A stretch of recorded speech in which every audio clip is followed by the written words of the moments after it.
भगवान के नाम पर रख दो। तुम चाहते हो ना हमारा भजन बनता रहे, भक्ति बढ़ती रहे, तो आज कैसे नाम रखते, भले ही वो सांसारिक नाम, आज हम नाम कैसे रखते हैं माता, हम विचार करें। सीके, डीके, स्वीटी, उसमें ले जाते हैं जो हमारी संस्कृति के नाम नहीं, हम वह रखते, तो क्या हमें लाभ मिलता? कुछ लाभ नहीं मिलता, और नाम का भी प्रभाव होता। ये गुप्त बात है कि नाम का प्रभाव होता, और जिसका नाम बहुत सुंदर शास्त्र विधि से और भगवान के नाम के जैसा रखा जाए या भगवान का नाम रखा जाए, तो उसका स्वभाव भी उसके अनुकूल बनता है। इसलिए नाम का प्रभाव भी पड़ता है। हम अपने घर में किसी एक बच्चे का नाम तो भगवान के नाम पर रखें। इतने भगवान के नाम, माँ दुर्गा के सशस्त्र नाम, भगवान विष्णु के सशस्त्र नाम, भगवान शंकर के सशस्त्र नाम, अर्थात 1000 नाम सामान्य और उससे भी अधिक मिल जाएंगे। हम उनमें से कोई भी अपने रुचिकर नाम अपने बच्चों का रखे। और इसीलिए कहते हैं ये बहुत छोटी सी बात लगती, परंतु ये छोटी बात हम सबका कल्याण कर देती है। कहाँ ब्रह्मा जी और कहाँ जामिल, देखो कहाँ ब्रह्मा जी भगवान के 12 भक्त में प्रधान भक्तों में, अब उन्हीं प्रधान भक्तों में अजामिल की भी गिनती हो गई कि हम नारायण पुकारने से। तो इसलिए अपने बड़े बुजुर्गों के कक्षों में हम भगवान का चित्र लगाएं, किसी अभिनेता या अभिनेत्री का नहीं, या किसी राजनेता का भी नहीं, क्यों? क्योंकि हमें अपने संसार से हटाना है। अब चित्रवृत्ति को प्रभु में लगाना ये हमारा कर्तव्य है। तो हम क्या करें, उनके कक्ष में हम भगवान राम जी की बहुत सुंदर फोटो लगाएं, माँ सीता जी की बहुत सुंदर फोटो लगाएं, या किसी गुरुजन विशेष की फोटो वहां लगाएं, जिससे बार-बार चित्र आंखों का दर्शन उसको करती रहे, अंतर्मन में चित्रवृत्ति वैसी ही बने और फोटो के देखकर भगवान का नाम निकल आए, भगवान का नाम। इस प्रकार यदि हम घर की व्यवस्था को बनाए तो हो सकता है हमारी भक्ति भी बढ़े और हमारा कल्याण हो जाए। उसी प्रकार अजामिल का कल्याण हुआ और भगवान के 12 भक्त प्रधानों में उसने भी स्थान पाया। उसके पश्चात श्री नाभरदास जी महाराज ने आगे, प्रियदास जी महाराज कह रहे हैं कि नाभरदास जी महाराज ने आगे भगवान के प्रिय भक्तों का वर्णन किया। ये तो भगवान के प्रधान भक्त थे, पर भगवान का प्रिय कौन? प्रिय अर्थात प्रेम, और प्रेम किससे होता है? जो समीप रहता है, जो समीप रहता है ना, और प्रेमी समीप ही रह सकते, प्रेमी जन समीप ही रह सकते। तो भगवान के जो समीप रहता है, भगवान का त्याग नहीं करता, भगवान को बड़ी भक्त प्रिय है। तो प्रेमी भक्तों में एक भगवान ने का प्रिय कौन है? श्री नाभरदास जी महाराज कहते हैं कमला गरुड़ सुनंद आदि 16 प्रभु पद रीति हनु जामत सुग्रीव विभीषण सबरी खगपति ध्रुव उद्धव अमरीश विदुर अक्रूर सुदामा चंद्रहास चित्रकेतु ग्रह गज पांडव नाम। इस प्रकार भगवान ने 16 प्रकार के अपने प्रियों के नाम बताए कि मुझे कौन प्रिय है। कमला, सबसे पहले क्या कहा है? कमला। फिर दूसरा गरुड़, सुनंद आदि। कमला अर्थात भगवान विष्णु की अर्धांगिनी, विष्णु वल्लभा माता लक्ष्मी को कमला यहाँ कहा गया है। कमला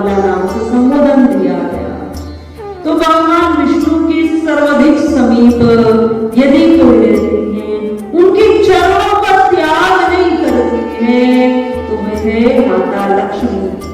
तो भगवान कहते हैं ये मेरे प्रिय भक्त हैं जो कभी मेरा त्याग करना नहीं चाहते और भक्ति करते हैं और मांगते क्या है मुझसे कि बस हमें प्रभु के दर्शन होते रहे, हमारे नेत्रों से भगवान कभी ओझल न हो जाए और इस समीपता हमेशा बने। उसी प्रकार माता लक्ष्मी भगवान विष्णु के चरण कमलों में विराजमान होकर चरणों की सेवा में लगी रहती और माता लक्ष्मी ने ये स्थान सरलता से नहीं पाया। हम कहेंगे माता लक्ष्मी जी समुद्र मंथन से प्रकट हुई, एक मनवंतर की लीला, परंतु ये स्थान चरणों की सेवा और भगवान के हृदय में स्थान कुछ सामान्य अवस्था से नहीं पाया है। माँ ने बहुत तपस्या की है और तपस्या कर इस स्थान को पाया। एक बहुत पौराणिक कथा आती है। माता लक्ष्मी जी एक बार भगवान विष्णु से सामान्य चर्चा कर और सामान्य चर्चा करते हुए कहती है, हे प्रिय, हे प्राणनाथ, मैं आपसे जानना चाहती हूँ, आप आंखें बंद कर ध्यान करते रहते हैं, तो आप किसका ध्यान करते हैं? तब भगवान विष्णु ने मुस्कुराते हुए कहा, जो मेरा ध्यान करता है मैं उसका ध्यान करता हूं, पर आपके हृदय में कौन है? आपके हृदय में कौन रहता?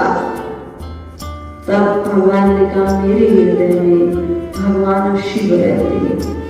क्यों? क्योंकि शिव ब्रह्मा जी सबकी बल्कि मुझ में लगी रहती और शंकर जी की भी समाधि लगी रहती, आंखें बंद किए बैठे रहते, बहुत लंबी समाधि लगी रहती।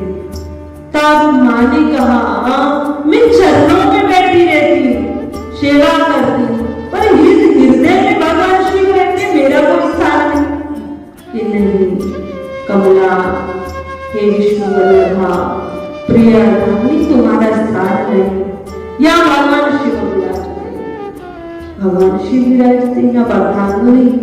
ये सोच कर विचार कर मां लक्ष्मी जी को दुख हुआ और उन्होंने वहां प्रश्न किया कि मैं आपसे पूछना चाहती हूँ, मैं ऐसा क्या क्रिया को करूं, क्या प्रयत्न करूं जिससे आपके हृदय में मुझे स्थान मिल जाए? तब प्रभु ने मुस्कुराते हुए कहा कि देवी, इस हृदय में शंकर भगवान रहते हैं। अब शंकर भगवान हटेंगे तभी तो तुम्हारा स्थान होगा। अब ये आज्ञा तो महादेव ही देंगे, तुम्हें महादेव के पास जाना होगा, उन्हें प्रसन्न करना होगा और उन्हीं को स्थान के लिए कहना होगा। अब मां लक्ष्मी ने सोचा, भोले बाबा तो बहुत सीधे हैं, सरल थोड़ा तप किया प्रभु को हम रिझा सकते हैं, मना सकते हैं। तो भगवान शिव को प्रसन्न करने के लिए मां ने तप किया, परंतु भजन साधन किया, पर उसका कोई लाभ अर्थात प्रत्यक्ष में कोई लाभ दिखाई नहीं दिया। बहुत समय व्यतीत हो गया। भगवान शंकर की प्रसन्नता पाने के लिए मां लक्ष्मी जी ने बहुत प्रयत्न किया, तप किया, उनको रिझाने के लिए दर्शन हो जाए और मैं इस प्रकार के मेरे आग्रह को महादेव स्वीकार करें, परंतु भगवान भी प्रकट नहीं हुए और कोई लाभ भी नहीं मिला। समय व्यतीत होता गया। माता लक्ष्मी को इतनी गलानी अपने हृदय में हुई कि महादेव को तो कहते थे बहुत सरल देवता, महादेव जो सबके सुन लेते हैं, सबको मनवांछित फल प्रदान करते हैं, उसी को महादेव कहते हैं, उसी को भोलेनाथ कहते हैं, जो इतने सीधे हैं कि जो किसी कोई वस्तु किसी देवता पर अर्पण नहीं होती वो भगवान शिव को अर्पित हो जाती है। भांग, धतूरा, आग का पत्ता अधिकांश भगवान शिव पर ही चढ़ता। आग तो कुछ तांत्रिक क्रिया के लिए भी यूज हो जाता, परंतु धतूरा भगवान शिव पर अर्पित होता। तो इस प्रकार मां ने जब आराधना की, कठोर तप करने लगी। अब कठोर तप करते करते क्या होता है, एक विचार आया, जो उन्हें इस शरीर से भगवान विष्णु जी के हृदय में ममता उत्पन्न नहीं कर पाई, उनके हृदय में स्थान नहीं ले पाई, और प्रभु अर्थात मेरे ईश्वर, मेरे प्राणनाथ कह रहे हैं कि मैं भगवान शंकर को प्रसन्न करूं। परंतु शंकर जी तो मेरे तप से प्रसन्न नहीं, तो इस शरीर का, इस जीवन में ये व्यर्थ है शरीर, मैं इस शरीर की पूर्णाहुति प्रदान कर देती हूँ। ये विचार लेकर यज्ञ करने लगी, और उस यज्ञ में माता अपने हाथों की आहुति दे लगी। जब हाथों की आहुति दी, पांव की आहुति दी, मात्र एक हाथ से बचा। जैसे ही एक हाथ से बचा तो वहां महादेव प्रकट हो गए। बोले शंकर भगवान की जय।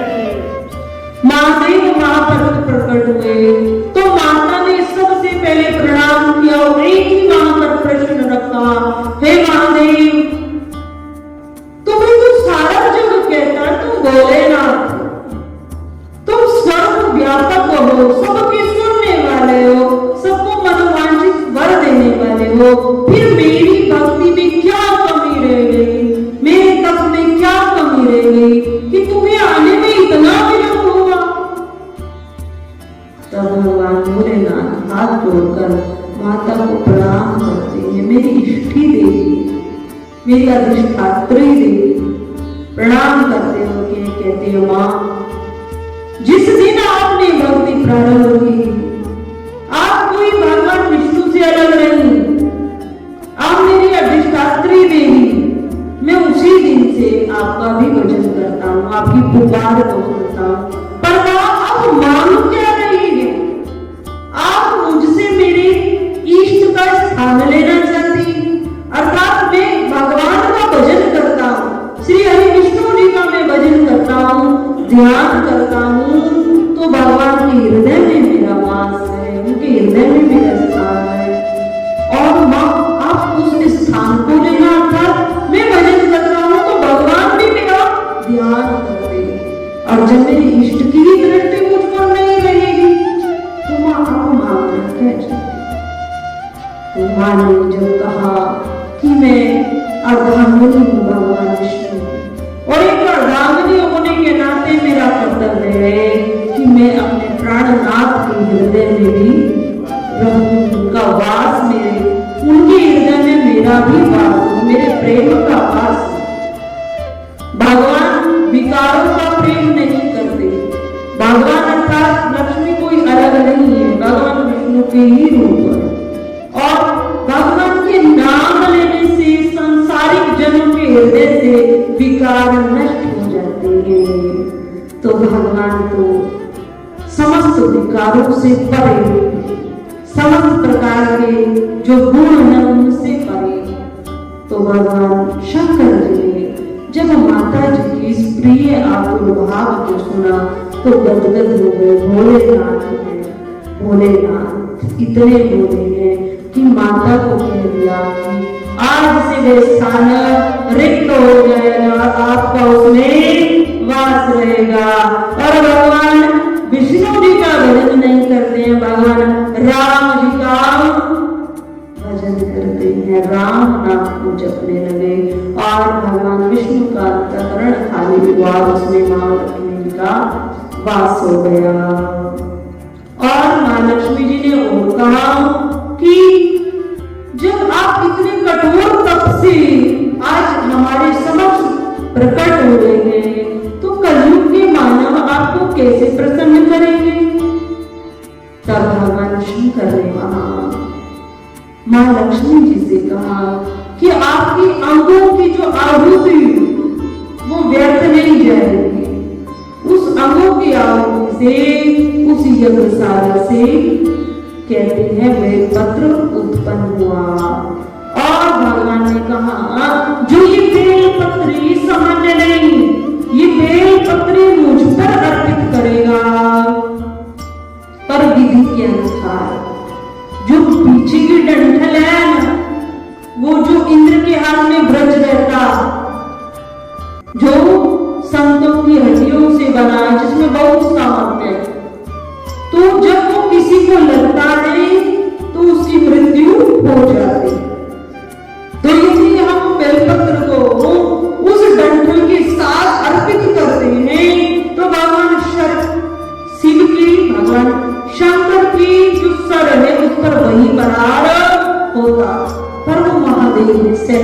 जाते हैं, सह जाते हैं। तो हमेशा बेलपत्र को चढ़ाएं तो उसके डंठल को हटाना चाहिए और उसके जो नीचे का भाग, जो प्लेन है जिसको हम सीधा पत्ता कहते हैं, वो सब की साइड ऐसे चढ़ाना चाहिए। तो इस प्रकार बेलपत्र का वृक्ष वहां उत्पन्न हुआ और भगवान ने उसकी महिमा को बताया कि जो बेलपत्र मुझ पर चढ़ाएगा, मुझे अर्पित करेगा, उसे वही फल प्राप्त होगा जो देवी आज आपको हुआ है, जो आज आपको हुआ है, वही लाभ उसको होगा, अर्थात उसकी मन की कामना पूर्ण हो जाएगी। तो बेलपत्र का बहुत महत्व है। हम जिस भाव से चढ़ाते हैं उसी भाव से हमें फल मिलता है, पर हम सोचते हैं बहुत शीघ्र मिल जाएगा, शीघ्रता रहती है ना, आज ही बेलपत्र चढ़ाया और कल ही हमें फल मिल जाए, परंतु ये संभव नहीं हो सकता, सबके जीवन में संभव नहीं हो सकता है। क्यों? क्योंकि हमारे प्रारब्ध के कर्म में और हमारे प्रेजेंट के कर्म में तो उसके अनुरूप फल मिलना अवश्य है, पर उसमें देरी लगती है। जो हमने हमारे कर्म किए हैं उसका भी फल भोगना पड़ता है। तो इस प्रकार भगवान ने माता लक्ष्मी को भगवान के विष्णु जी के हृदय में वास कराया। तो भगवान की सबसे प्रिय भक्तों में सर्वप्रथम माता लक्ष्मी है, उसके पास गरुड़ जी, गरुड़ जी जो भगवान के वाहन, भगवान को अति प्रिय है। गरुड़ कोई सामान्य नहीं, गरुड़ हम पक्षी जरूर उसको कहते हैं, पर जो वो आत्मा है ना, उस आत्मा ने वो गरुड़ का शरीर, पक्षी का शरीर धारण कर रखा है, पर जो वो आत्मा है वो कोई सामान्य नहीं है। उस आत्मा को इतना ज्ञान है, इतना ज्ञान है कि हम कहते हैं ना गरुड़ पुराण, वो श्री गरुड़ जी की वाणी, और गरुड़ जी ने ही श्री व्यास जी को एक बार उपदेश दिया कि कौन से कर्म करने से किस प्रकार का पुण्य लाभ हमें मिलता है और किस प्रकार का पाप हमें मिलता है, कौन सा कर्म करने से हमें पाप कितनी मात्रा में लगता है, कौन सा पाप मिलता है, ये सब गरुड़ पुराण में। तो पापों का वर्णन, कर्म का वर्णन गरुड़ जी ने व्यास जी को दिया। व्यास जी ने उस सुनकर, उस ज्ञान को सुनकर गरुड़ पुराण की रचना। तो गरुड़ जी से वो ज्ञान लिया तो उस पुराण का नाम भी गरुड़ पुराण कर दिया। तो सामान्य आत्मा नहीं, भगवान के समीप रहती है और अति ज्ञानी है आत्मा, भगवान को अति प्रिय गरुड़ जी। और एक बात और, भगवान के जो समीप रहता, भगवान उसके अभिमान को चूर्ण कर देते, तोड़ देते। क्यों? क्योंकि भगवान के समीप रहता है तो फिर उसका यश भी बढ़ता, उसका यश चारों ओर बढ़ता। तो भगवान समय समय पे उसके अभिमान को दूर कर देते हैं। गरुड़ जी को भी अभिमान हुआ था तो भगवान ने दूर किया था। भगवान के स्वयं हाथों में सुदर्शन चक्र रहता, तो सुदर्शन चक्र को भी अभिमान हुआ था, भगवान ने भी दूर किया था। भगवान के कृष्ण रूप में सत्यभामा साथ रहती थी, तो भगवान ने सत्यभामा के अभिमान को भी दूर किया। तो भगवान के समीप रही वही सकता है जिसमें अभिमान नहीं है, और जो भगवान के समीप रहता है उसका यश कीर्ति चारों लोकों में बढ़ती है। तो धीरे धीरे अभिमान चरम पर आता है, फिर भगवान उसके अभिमान को दूर कर देते हैं। परम पूज्य श्री साध्वी ब्रह्म ज्योति सरस्वती जी के प्रवचन प्राप्त करने हेतु दिव्य वाणी चैनल को सब्सक्राइब करें।